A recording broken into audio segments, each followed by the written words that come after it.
Switzerland అనగానే మనకు గుర్తొచ్చేది ఏంటి? జీవితంలో ఒక్కసారైనా చూడాలనిపించే ప్రకృతి. అసలు భూమి మీద ఉన్నామా స్వర్గంలో ఉన్నామా అనిపించే పర్వతాలు, వాటర్ ఫాల్స్. ఆ తర్వాత గుర్తొచ్చేది స్విస్ బ్యాంక్. కానీ ఇదే స్విట్జర్లాండ్ 200 ఏళ్ల క్రితం యూరోప్ లోనే అత్యంత పేద దేశాల్లో ఒకటి. అక్కడ ఆయిల్ లేదు, బంగారం లేదు, సముద్రం లేదు, పెద్ద రివర్స్ లేవు, వ్యవసాయానికి పనికొచ్చే మైదానాలు కూడా చాలా తక్కువ. చుట్టూ చూస్తే కేవలం మంచు కొండలు తప్ప ఇంకేం ఉండదు. అలాంటి దేశం ఇవాళ ప్రపంచంలోనే పర్ క్యాపిటా ఇన్కమ్ లో టాప్ లో ఉంది. పర్ క్యాపిటా జీడిపి దాదాపు $1,00,000 దగ్గరలో ఉంది. అంటే ఒక కామన్ మ్యాన్ సంవత్సరానికి ₹1,00,00,000 సంపాదిస్తాడు. అసలు రీసోర్సెస్ లేని ఒక అందమైన దేశం ఇంత రిచ్ గా ఎలా మారింది, అండ్ ఇప్పుడు కూడా అంతే రిచ్ గా ఉందా? వీటన్నిటి గురించి ఈ వీడియోలో క్లియర్ గా మాట్లాడుకుందాం. ఈ కథ మొదలయ్యేది మధ్యయుగం నుండి. అప్పట్లో స్విట్జర్లాండ్ ప్రజలు తమ దగ్గర ఉన్న ఒకే ఒక్క రీసోర్స్ ని అమ్ముకునేవారు, అదే మనుషులు. ఎస్, స్విట్జర్లాండ్ లో ఉన్న వాళ్ళు అప్పట్లో చాలా గొప్ప సైనికులుగా పేరు తెచ్చుకున్నారు. పర్వత ప్రాంతంలో పెరగడం వల్ల వాళ్ళు చాలా బలంగా డిసిప్లిన్ తో ఉండేవారు. దీంతో యూరోప్ మొత్తంలో ఉన్న రాజులు, చక్రవర్తులు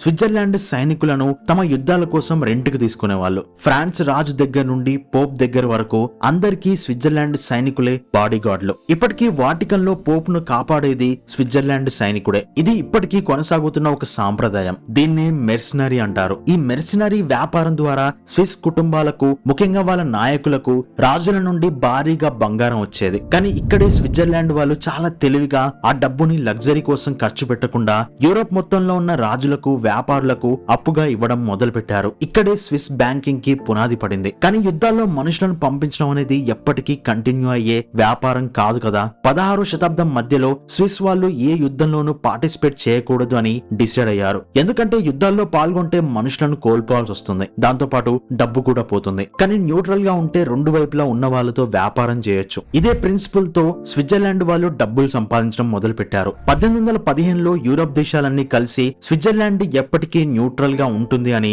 అఫీషియల్ గా గుర్తించాయి. అంటే స్విట్జర్లాండ్ మీద ఎవరు దాడి చేయకూడదు, స్విట్జర్లాండ్ కూడా ఎవరి యుద్ధాల్లోనూ దిగకూడదు అని ఇంటర్నేషనల్ గా ఒప్పందం కుదిరింది. ఇది స్విట్జర్లాండ్ కి ఇచ్చిన అతిపెద్ద గిఫ్ట్ అని చెప్పొచ్చు. ఎందుకంటే తర్వాత వచ్చిన నెపోలియన్ యుద్ధాలు, మొదటి ప్రపంచ యుద్ధం, రెండో ప్రపంచ యుద్ధం ఇవన్నీ యూరోప్ ను తుడిచిపెట్టేసిన స్విట్జర్లాండ్ మాత్రం సేఫ్ గా ఉండిపోయింది. ఫ్యాక్టరీలు పేలిపోలేదు, రోడ్లు ధ్వంసం కాలేదు, జనాభా యుద్ధాల్లో చనిపోలేదు. చుట్టుపక్కల దేశాలన్నీ వాళ్ళ ఆస్తులను, డబ్బును కాపాడుకోవడానికి ఆ డబ్బును ఎక్కడ దాచిపెట్టాలో ఆలోచించినప్పుడు స్విట్జర్లాండ్ అనేది యుద్ధాలకు దూరంగా ఉండే దేశం. దాని మీద ఎవరు అటాక్ చేయరు. కాబట్టి యుద్ధంలో ఉన్న దేశాలు వాళ్ళ సంపదను స్విట్జర్లాండ్ కి పంపించడం మొదలు పెట్టారు. అయితే వాళ్ళ డబ్బు స్విట్జర్లాండ్ లో చాలా సేఫ్ గా ఉంటుంది అని చెప్పడానికి వాళ్ళు 1934లో ఒక చట్టం చేసుకున్నారు. దాన్నే స్విస్ బ్యాంక్ చట్టం అంటారు. ఈ చట్టం ప్రకారం వాళ్ళు బ్యాంక్ లో ఎవరి డబ్బు దాచుకున్నా సరే వాళ్ళ పేర్లు చాలా సీక్రెట్ గా ఉంచాలి. ఒకవేళ క్లయింట్ పేరు బయట పెడితే దాన్ని పెద్ద క్రైమ్ గా కన్సిడర్ చేస్తారు. అండ్ స్విస్ బ్యాంకుల్లో అకౌంట్ అనేది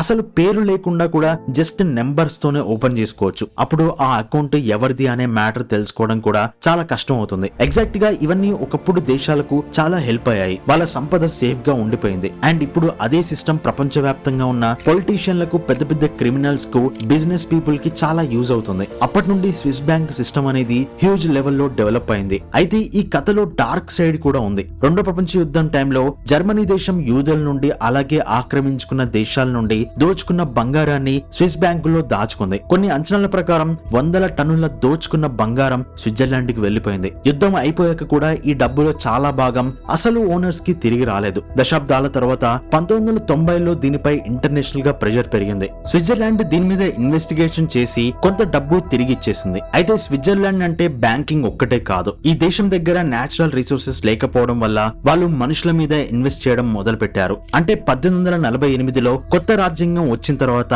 పొలిటికల్ గా ఒక స్టెబిలిటీ వచ్చింది. ఆ తర్వాత వేరు భాషలు మాట్లాడే వాళ్ళు అండ్ వేరు మతాలు వాళ్ళు అందరూ ఒక్కటే కాన్స్టిట్యూషన్ ని ఫాలో అవడం స్టార్ట్ చేశారు. దాంతో స్విట్జర్లాండ్ లో ఎలాంటి మత గొడవలు ఉండవు, పొలిటికల్ గా స్టెబిలిటీ ఉంటుంది. కాబట్టి బిజినెస్ పెడితే ఎలాంటి ప్రాబ్లమ్స్ రావు అనుకుని ఇన్వెస్టర్లు ఇక్కడ ఇన్వెస్ట్ చేయడానికి రావడం మొదలు పెట్టారు. అప్పుడే అక్కడ వాచెస్ ని తయారు చేయడం మొదలు పెట్టారు. స్విట్జర్లాండ్ ఒక పర్వత ప్రాంతం, అక్కడ వ్యవసాయం పెద్దగా ఉండదు. కాబట్టి ప్రజలు ఇంట్లో ఉంటూ వాచ్ కి కావాల్సిన చిన్న చిన్న పరికరాలు తయారు చేయడం మొదలు పెట్టారు. టైం గడిచే కొద్దీ అదొక పెద్ద ఇండస్ట్రీగా మారిపోయింది. ఈ రోజు లగ్జరీ వాచ్ గా చెప్పుకుంటున్న రోలెక్స్, ఒమేగా, పటేక్ ఫిలిప్ వాచ్ ఇవన్నీ తయారయ్యేది స్విట్జర్లాండ్ లోనే. అంతేకాదు స్విట్జర్లాండ్ మొదట్లో బట్టలకు వేసే కలర్స్ ని తయారు చేయడం మొదలు పెట్టింది. ఆ తర్వాత నెమ్మదిగా ఫార్మా ఇండస్ట్రీలోకి అడుగు పెట్టింది. స్విట్జర్లాండ్ లో పేటెంట్ రైట్స్ చాలా స్ట్రిక్ట్ గా ఉండేవి. అంటే ఎవరైనా కొత్తగా కనిపెట్టిన కనిపెడితే అవి వేరే వాళ్ళు దోచుకోకుండా అక్కడ గవర్నమెంట్ ప్రొటెక్ట్ చేస్తుంది. దాంతో చాలా మంది ఇన్వెస్టర్లు స్విట్జర్లాండ్ లో రీసెర్చ్ కోసం ఇన్వెస్ట్ చేయడం మొదలు పెట్టారు. ఎగ్జాంపుల్ కి ఇప్పుడు మనం వేసుకునే శాండిల్స్ కు ఉండే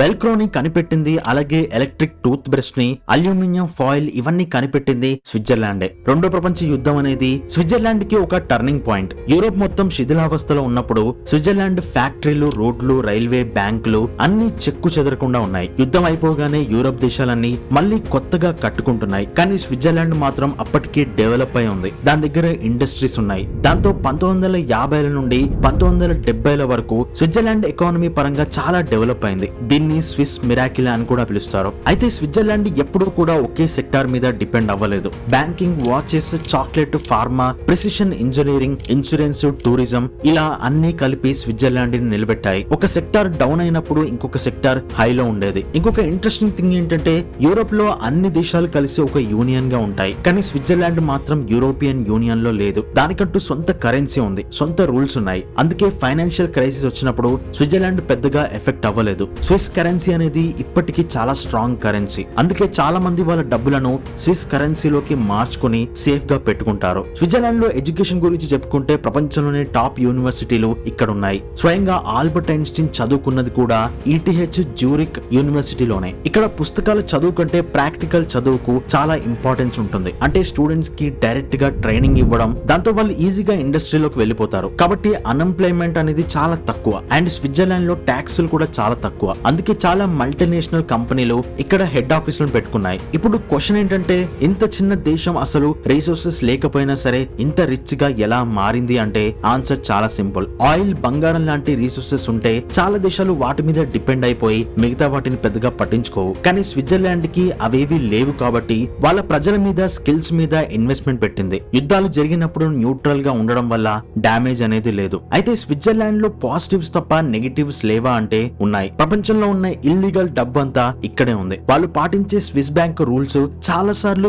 ఇల్లీగల్ డబ్బును కాపాడుతున్నాయి. అందుకే ప్రపంచ దేశాల నుండి ప్రెషర్ కూడా స్విట్జర్లాండ్ మీద ఉంది. అందుకే రీసెంట్ గా స్విస్ బ్యాంక్ దాని రూల్స్ ని మార్చుకుంది. ఇప్పుడు ఆ స్విట్జర్లాండ్ దాని పొజిషన్ ని స్లోగా కోల్పోతుంది. ప్రపంచంలోనే number 1 of sure wealth destination గా ఉన్న స్విట్జర్లాండ్ ఇప్పుడు 2వ స్థానానికి పడిపోయింది. అక్షరాల $3 ట్రిలియన్ స్విట్జర్లాండ్ ని దాటి వేరే చోటికి వెళ్లిపోయింది. వెళ్లిపోవడమే కాదు, ఆ డబ్బు ఇక తిరిగి రాదు అని ఎక్స్పర్ట్స్ చెప్తున్నారు. మరి అంత డబ్బు స్విట్జర్లాండ్ నుండి ఎక్కడికి వెళ్ళింది? ఇంకెక్కడికో కాదు, మన ఏషియాలో ఉన్న హాంకాంగ్ కి. వినడానికి కొంచెం షాకింగ్ గా ఉన్నా సరే ఇదే నిజం. హాంకాంగ్ గత ఏడాది దాదాపు 11% గ్రోత్ తో దూసుకుపోతుంది. 2030 నాటికల్లా స్విట్జర్లాండ్ కంటే హాంకాంగ్ దగ్గర $600 బిలియన్ సంపద ఎక్కువగా ఉండబోతుంది అని అంచనా వేస్తున్నారు. ఎక్స్పర్ట్స్ కూడా హాంకాంగ్ 2027 నాటికి స్విట్జర్లాండ్ ని దాటేస్తుంది అనుకున్నారు. కానీ ఊహించిన దానికంటే ముందే ఇదంతా జరిగిపోయింది. అసలు హాంకాంగ్ లో స్విట్జర్లాండ్ కంటే మంచి బ్యాంకులు ఉన్నాయా అంటే లేవు. అక్కడ స్విట్జర్లాండ్ కంటే సీక్రెసీ ఎక్కువగా ఉందా అంటే అది లేదు.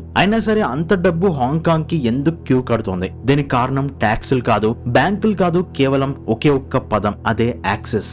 దీన్నే ఫైనాన్షియల్ ఎక్స్పర్ట్స్ భాషలో చెప్పాలి అంటే హాంకాంగ్ అనేది ఒక సూపర్ కనెక్టర్. సింపుల్ గా చెప్పాలి అంటే ఇది ఒక పెద్ద తలుపు లాంటిది. చైనా దగ్గర ఉన్న డబ్బు బయట ప్రపంచంలోకి రావాలన్నా, బయట ప్రపంచం దగ్గర ఉన్న డబ్బు చైనాలోకి వెళ్లాలన్నా ఉన్న ఒకే ఒక్క legal door Hong Kong. Last year ఏకంగా 500 కొత్త కంపెనీలు హాంకాంగ్ స్టాక్ ఎక్స్చేంజ్ లో లిస్ట్ అవ్వడానికి క్యూ కట్టాయి. ఇదంతా చూసి ప్రపంచ కుబేర్లంతా వాళ్ళ డబ్బుని హాంకాంగ్ కి పంపించేస్తున్నారు అనుకున్నారు. కానీ హాంకాంగ్ లో వచ్చిన ఈ $3 ట్రిలియన్ 60% డబ్బు కేవలం ఒకే ఒక్క దేశం నుండి వచ్చింది, అదే మెయిన్లాండ్ చైనా. ఇదే అసలైన ట్విస్ట్. ఇన్నాళ్ళు స్విట్జర్లాండ్ కి జర్మనీ, బ్రెజిల్, సౌదీ అరేబియా ఇలా ప్రపంచం నలుగుల నుండి డబ్బు వచ్చేది. కానీ హాంకాంగ్ దగ్గరున్న ఫండ్స్ లో మెజారిటీ కేవలం చైనా కుబేరులదే. అసలు చైనా వాళ్ళు తమ డబ్బుని పక్కనే ఉన్న హాంకాంగ్ కి ఎందుకు పంపిస్తున్నారు? ఎందుకంటే చైనాలో ఎవరైనా విపరీతంగా డబ్బు సంపాదిస్తే ఆ డబ్బు అక్కడే ఇరుక్కుపోతుంది. చైనా ప్రభుత్వం కరెన్సీని చాలా స్ట్రిక్ట్ గా కంట్రోల్ చేస్తుంది. బయటి దేశాలకు డబ్బు పంపించడం చాలా కష్టం. అందుకే వాళ్ళు హాంకాంగ్ ని వాడుకుంటారు. చైనాలోని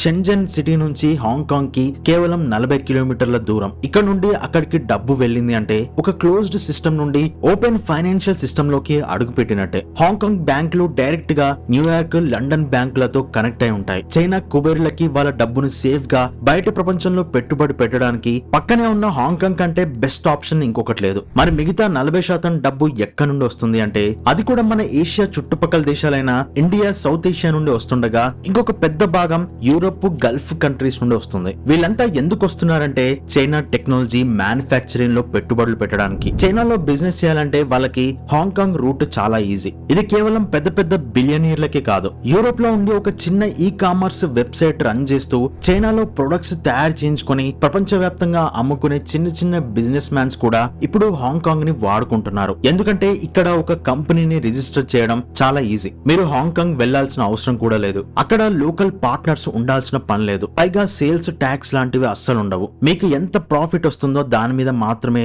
తక్కువ ట్యాక్స్ పడుతుంది. అందుకే అందరూ అటువైపు చూస్తున్నారు. మరి ఇదంతా బాగానే ఉంది. సడన్ గా స్విట్జర్లాండ్ ని ప్రపంచ కుబేర్లు ఎందుకు పక్కన పెట్టినట్టు? దానికి కారణం వాళ్ళలో మొదలైన ఒక కొత్త భయం. ఒకప్పుడు వెస్ట్ దేశాల్లో స్విట్జర్లాండ్ లో డబ్బు పెడితే అది దేవుడితో సమానం, ఎవరు టచ్ చేయలేరు అనుకునేవారు. కానీ రష్యా యుక్రెయిన్ వార్ టైంలో ఏం జరిగిందో ప్రపంచం మొత్తం చూసింది. వెస్ట్రన్ దేశాలన్నీ కలిసి రష్యన్ బిలియనీర్ల డబ్బుని వాళ్ళ అకౌంట్లని ఒక్క రాత్రిలో ఫ్రీజ్ చేసేసాయి. అప్పుడే ప్రపంచ కుబేర్లందరికీ ఒక జ్ఞానోదయం అయింది. ఒక దేశం ఎంత సేఫ్ గా కనిపించినా సరే మన జీవిత సంపాదన అంతా ఒకే దేశంలో పెడితే రేపొద్దున వాళ్ళు ఒక చిన్న పొలిటికల్ డెసిషన్ తీసుకుంటే మన బ్రతుకులు రోడ్డున పడతాయని భయపడ్డారు. మనం సాధారణంగా స్టాక్ మార్కెట్ లో ఇన్వెస్ట్ చేసేటప్పుడు ఒక బుట్టలో గుడ్లన్నీ పెట్టకూడదు అని డైవర్సిఫై చేస్తాం కదా. ఇప్పుడు ఈ కుబేర్లు కూడా అదే కాన్సెప్ట్ ని దేశాల మీద అప్లై చేస్తున్నారు. తమ డబ్బు మొత్తాన్ని ఒకే దేశంలో పెట్టకుండా బిజినెస్ కోసం కొంచెం హాంకాంగ్ లో, స్టెబిలిటీ కోసం ఇంకొంచెం స్విట్జర్లాండ్ లో, పాస్పోర్ట్ కోసం ఇంకో దేశంలో ఇలా విడగొట్టేస్తున్నారు. దీనివల్ల ఏ ఒక్క ప్రభుత్వం కూడా వాళ్ళ